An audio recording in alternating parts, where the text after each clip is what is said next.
Paris, Reuters. Rwandan genocide fugitive Felicien Kabuga, whose arrest on Saturday ended 26 years on the run, was a frail, elderly man who said little to neighbors and who would take a stroll most days outside of his apartment in a well-off suburb of Paris.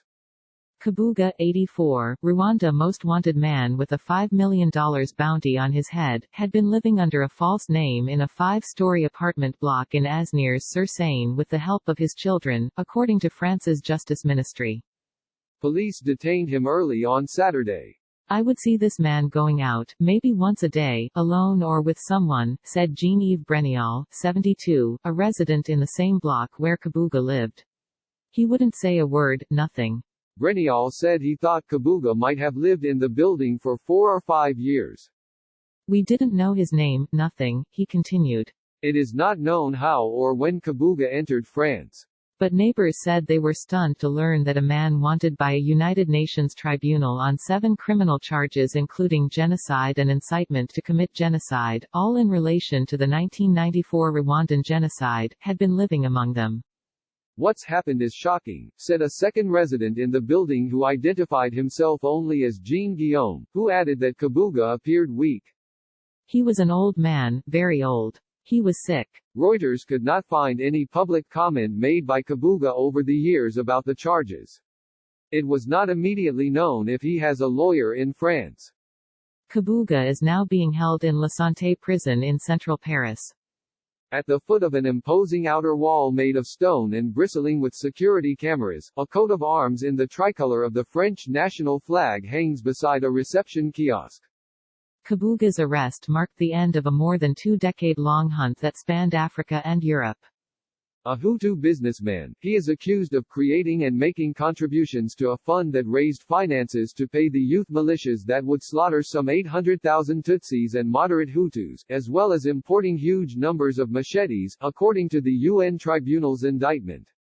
Kabuga had been an associate of President Juvenal Habyarimana, whose death in a plane shot down over the Rwandan capital Kigali in 1994 ignited the deep-rooted ethnic tensions between the Hutus and Tutsis.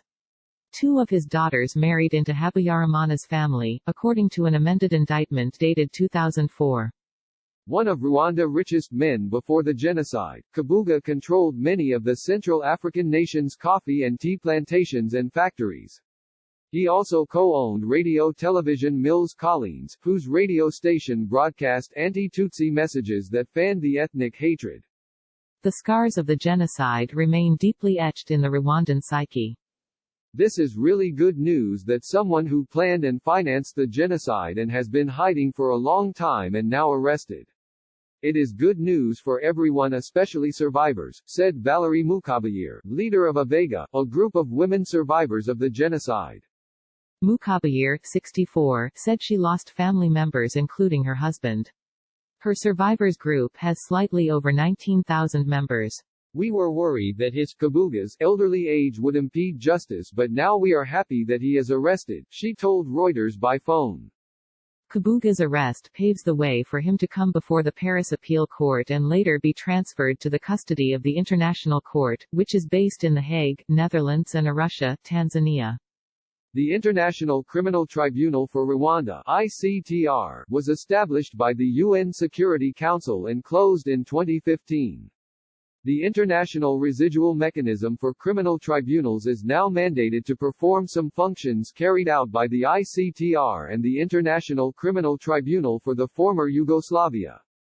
The ICTR was at the center of efforts to set new standards in international justice, though Rwandan President Paul Kagame said it was too slow and too inefficient. Some critics said it was too focused on prosecuting Hutus. For international justice, Kabuga's arrest demonstrates that we can succeed when we have the international community's support, Mechanism Chief Prosecutor Serge Bramert said in a statement.